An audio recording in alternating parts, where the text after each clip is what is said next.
বলেছেন, ইন্ডিয়া থেকে বলছি, বর্তমান সময়ে আমাদের সমাজের প্রায় মসজিদ কমিটি বেনামাজি, ধর্মীয় জ্ঞানহীন, সুদখোর, প্রকাশ্য গুন্ডা, মাস্তান, হারাম উপার্জনশীল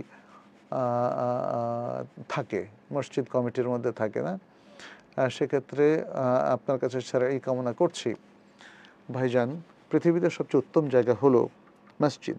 এটা বুখারীর হাদিসে আসছে, নবী সাল্লাল্লাহু আলাইহি ওয়াসাল্লাম বলছেন, আহাব্বুল বিলাদি ইলাল্লাহি মাসাজিদুহা, সবচেয়ে উত্তম, আল্লাহর কাছে প্রিয় জায়গা হলো মসজিদ। তাহলে আল্লাহর প্রিয় জায়গার যারা দেখাশোনা করবেন তারা আল্লাহর নৈকট্যপ্রাপ্ত বান্দা হতে হবে। আমরা চেষ্টা করব মসজিদের কমিটিতে যেন যারা নামাজ পড়েন, রোজা রাখেন, দিনদার, প্র্যাকটিসিং মুসলিম তারা যেন থাকেন।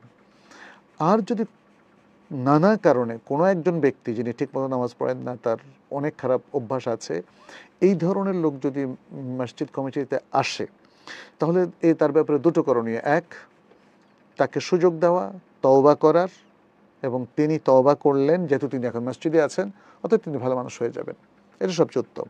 আর যদি তিনি তওবা না করেন, মসজিদ কমিটিতে থাকার পরেও তিনি যদি বেনামাজি থাকেন, ধূমপান করেন, মিথ্যা কথা বলেন, দুর্নীতি করেন, হালাল হারাম বাছবিচার না করেন, তাহলে তাকে যদি কমিটির অন্য লোকদের ক্ষমতা থাকে তাহলে তাকে সাথে সাথে ইনস্ট্যান্টলি রিলিজ করে দিতে হবে। তবে যদি সফটলি তাকে নসিহা করে কিছু সুযোগ দেওয়া যায়, তিনি সুযোগটা গ্রহণ করেন, তাহলে ভালো, তওবা করলে তো আল্লাহ তাআলা মাফ করবেন।